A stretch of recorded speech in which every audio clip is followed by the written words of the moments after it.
दोस्तों नमस्कार।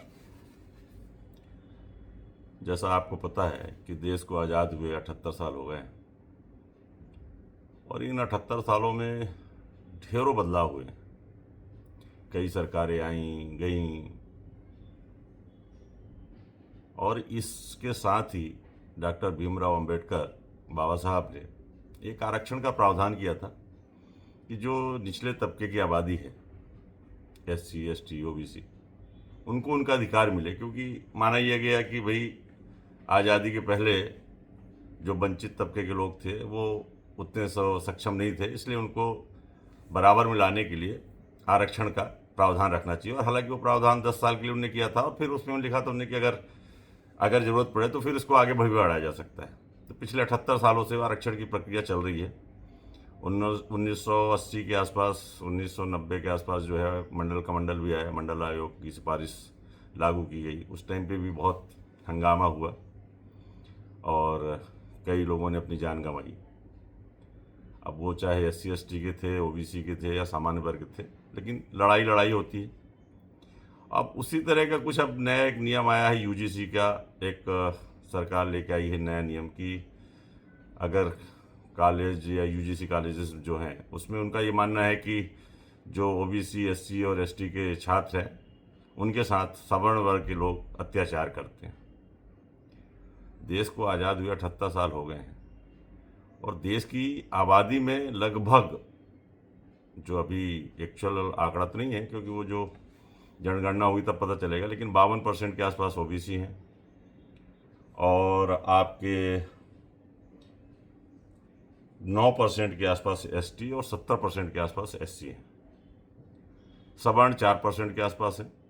सवर्ण में हिंदू मतलब ब्राह्मण जिसको कहना चाहिए वो 4% है, राजपूत 4 से 5% है, वैश्य भी 2% है और कायस्थ 1 से 2% है।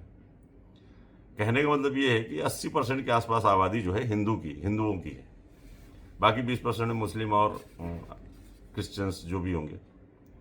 और 90 के बाद से मुझे ऐसा लगता है, मंडल के बाद से अच्छा खासा शांति चल रही थी। सब कुछ इसका जो था 10% EBC भी, EWS भी दिया सरकार ने, वो भी ठीक है। गरीब तबके के जो सवर्ण के लोग थे उनको दिया गया आरक्षण।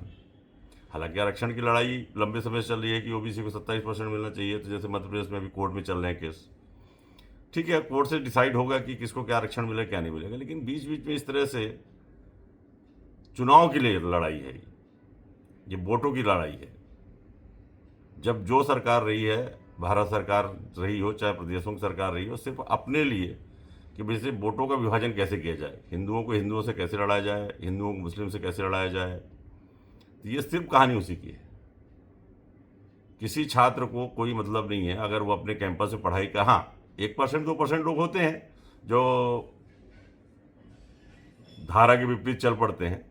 बाकी जैसे मैं अपनी बात करूं कि मैं 89-90 में जब मैं पॉलिटेक्निक में आया था तो मेरे साथ मेरी कक्षा में मतलब मेरी क्लास में 20 स्टूडेंट थे। 20 में से हर वर्ग के थे। भाई कोटा उस टाइम पे भी चलता था, तो हिंदू भी थे, मुस्लिम भी थे, सिख भी थे। तो कुल मिला के 20 हम लोग थे और 20 के 20 एक दोस्ती की यारी के साथ रहे और आज भी हैं।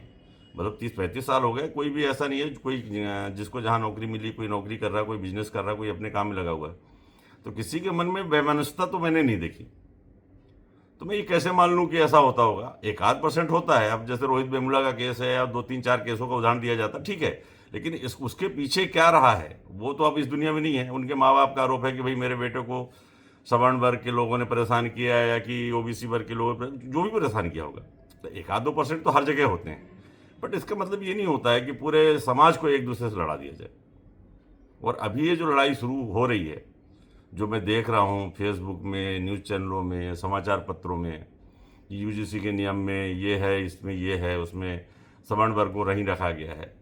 कुल मिला के ये है कि अगर सवर्ण वर्ग के ऊपर या जनरल के किसी छात्र के ऊपर किसी SC ST OBC या अन्य जाति के या बिरादरी के लोग शिकायत करते हैं कि साहब इस छात्र ने मुझे गाली दी, अब उसमें कमेटी में या तो ये प्रावधान किया जाना चाहिए कि भाई अगर ठीक है आपने मेरे खिलाफ शिकायत की है, अगर वो जायज़ पाई जाती है तो सज़ा का हकदार है, लेकिन अगर किसी वजह से वो गलत पाई जाती है तो उसका उतना ही हकदार आप भी हो, क्योंकि इसका मिसयूज होने का चांस जो है इसमें। कुल मिला के लड़ाई इस बात की नहीं है कि भाई इसमें क्या होगा, इसमें यह है कि भाई डर इस बात का है सवर्ण के या जनरल के छात्रों के कि इसका मिसयूज किया जाएगा। उसमें जो कमेटियां बनाई गई हैं कि 2 छात्र होंगे, 2 प्रोफेसर्स होंगे, या कि कॉलेज का जो हेड होगा या यूजीसी जो भी यूनिवर्सिटी का हेड होगा उनके वो इसको देख रेख करेंगे। तो कुल मिला के एक दबाव में किसी छात्र को ना रखा जाए। और देश में समरसता के भाव होना चाहिए। 78 साल हो गए राजनीति करते करते। अब राजनीति छोड़ के कम से कम देश के बारे में अगर सरकारें सोचना शुरू कर दें कि आपस में न लड़ा के कि हिंदू को मुस्लिम से लड़ा दो और मुस्लिम को हिंदू से लड़ा दो, या कि SC ST को सवर्ण से लड़ाओ, सवर्ण को SC ST से लड़ाओ। 1% 2% की कहानी मैं मान सकता हूँ कि हाँ ये होता है, बट उसके लिए पूरे देश को आपस में लड़ा देना। अब पिछले 5-6-7 दिनों में देख रहे हैं अंदर ही अंदर उबाल शुरू हो गया है। सवर्ण छात्र या जनरल छात्र पोस्ट कर करके अपनी व्यथा व्यतीत कर रहे हैं। और यह बात भी सही है कि सवर्ण या जनरल कैटेगरी के जो भी सांसद विधायक हैं उनके ऊपर भी दबाव डाला जाएगा कि भाई आप अपने हक की लड़ाई लड़िए। जब SC ST के लिए लोग लड़ रहे हैं, OBC के लिए लड़ रहे हैं, तो आप क्यों नहीं लड़ रहे हैं? तो कुल मिला के ये है कि सरकार को एक बीच का रास्ता निकालना चाहिए। इस तरह से किसी भी चीज़ को नहीं छोड़ना चाहिए। अब ये कोर्ट में जाएंगे, फिर कोर्ट में चलेगी, 10 साल केस चलेगा, 15 साल, वही जिस तरह मध्य प्रदेश में OBC 27% का केस चल रहा है। जबलपुर हाई कोर्ट से अब सुप्रीम कोर्ट पहुंच गया है। और आज भी पिछले 5, 7, 10 सालों से मैं देख रहा हूँ 13% आरक्षण की जो सीटें हैं वैकेंट पड़ी हुई हैं। मतलब उसमें नियुक्तियां नहीं हो रही हैं, मतलब परीक्षा होती है, सारी चीज़ होती है, 100 लोगों का सिलेक्शन होना, उसमें से 13 लोगों को रोक दिया जाता है, 13 लोगों को होल्ड करके रखा हुआ है पिछले कई सालों से। तो ऐसी चीज़ें करने से क्या मतलब, किसका फायदा हो रहा है? और समाज को एक रखने के लिए अब वैमनस्यता पहले पिछले 25, 30 साल, 40 साल पहले पुरानी अगर बात होती तो मैं मान लेता। आज की डेट में हर वर्ग और धीरे धीरे करके समानता का अधिकार तो आ गया है। मतलब ऐसा नहीं है कि कोई नीच वर्ग से है या कि कोई SC ST से है, OBC से है तो ब्राह्मण वर्ग उसको अनदेखा कर रहा है या उसके साथ बैठ नहीं रहा, उसके साथ उठ नहीं रहा है, उसके साथ खान पान नहीं कर रहा है। तो अब वो सारी चीज़ ख़त्म हो रही हैं। तो इस तरह से कोई भी नियम कानून बनाने के पहली बात तो आपकी लंबा समय हो चुका है। अब उसको एक क्रीमी लेयर की बात मैं जैसे बताऊं, OBC में या SC ST में जो लोग एक बार आरक्षण ले लिए तो उनका पूरा परिवार बन गया, और जिनको नहीं मिला आज भी वहीं के वहीं पड़े हुए हैं। तो उनके आरक्षण जो मिला हुआ है, जैसे 15% का किसी को आरक्षण है या 25% है, तो उस 25% के आरक्षण में उनको ही मिलना है, हमें नहीं मिलना है, वो सामान्य वर्ग को नहीं मिलना है। लेकिन उसमें किसको मिल रहा है कि एक परिवार को अगर देखेंगे कि एक बार परिवार को अगर आरक्षण मिल गया शुरू में, तो आज उसका पूरा खानदान, मतलब कलेक्टर अगर बन गया तो कलेक्टर के बाद फिर उसका SDM बन गया, कहीं कोई बन गया, मतलब उनका पूरा ही परिवार मतलब उस आरक्षण का लाभ ले रहा है। तो सरकार को ये भी सोचना चाहिए कि किसको आरक्षण एक बार मिल जाए, जिसको भी, तो उसको दूसरी बार ना मिले, ताकि उनके नीचे वाले या दूसरे लोगों को भी उसका आरक्षण मिले। तो सरकार इस लेवल पर अगर काम करती है, ऐसी कोई कमेटी गठित की जाए कि भाई एक बार किसी को आरक्षण मिल गया, SC ST OBC या सामान्य वर्ग किसी को भी, तो उसको दूसरी बार आरक्षण का लाभ ना मिले। उस पर ध्यान देने की जरूरत है, उस पर फोकस करने की जरूरत है। ना कि इस तरह से कि भाई कॉलेज में कमेटी बना के हिंदू को हिंदू से लड़ा दो, हिंदू को OBC को सवर्ण से लड़ाओ, सवर्ण को ST से लड़ाओ। ये गलत है।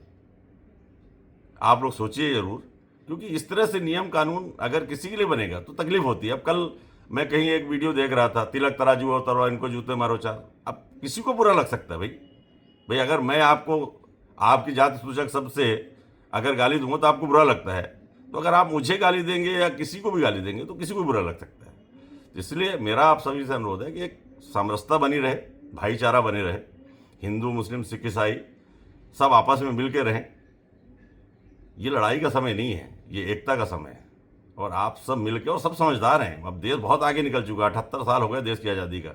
अगर ये 47 की बात होती है, 65 की बात होती है तो मैं मान लेता, या 85 की बात होती है, 90 की बात होती है, देश बहुत आगे निकल चुका है और देश तरक्की कर रहा है। तो उसमें आप भी भागीदार बने, और देश को आगे ले चलने में आप सबकी भूमिका है, चाहे SC हो, चाहे ST हो, चाहे OBC हो, चाहे सवर्ण हो। ये सोचना गलत है कि 15% ही देश को चला रहे हैं। हाँ, एक बात सही है कि जो उद्योगपति है, उद्योगपति घराने अगर मान लीजिए 5% की 10% लोगों के पास देश की 80% आबादी पूंजी है, तो उसमें सवर्णों का योगदान नहीं है। सवर्णों के ऊपर आरोप लगाया जा रहा है कि आप सब कुछ है। ठीक है, पढ़ने वाले छात्र अगर जो भी हो, चाहे SC हो चाहे ST हो, अब आज की डेट में तो ऑलमोस्ट मुझे जो लगता है कि हर वर्ग के लोग अब आगे बढ़ रहे हैं। कॉलेजों में अब प्रोफेसर लेक्चरर अब बन रहे हैं, पहले नहीं होते थे। ठीक है, अब कंपटीशन जहाँ पे कंपटीशन में अब आपको चूंकि एक बार आरक्षण का मौका मिल गया, आप भी आइए सामने, फाइट करिए और सब साथ मिल के लड़िए। ऐसा नहीं है कि हम आपसे बड़े और आप मुझसे छोटे, ऐसा कुछ नहीं होता है दोस्तों। इसमें आप अपने कमेंट्स जरूर दीजिए और सब मिलकर देश को आगे बढ़ाइए। नमस्कार।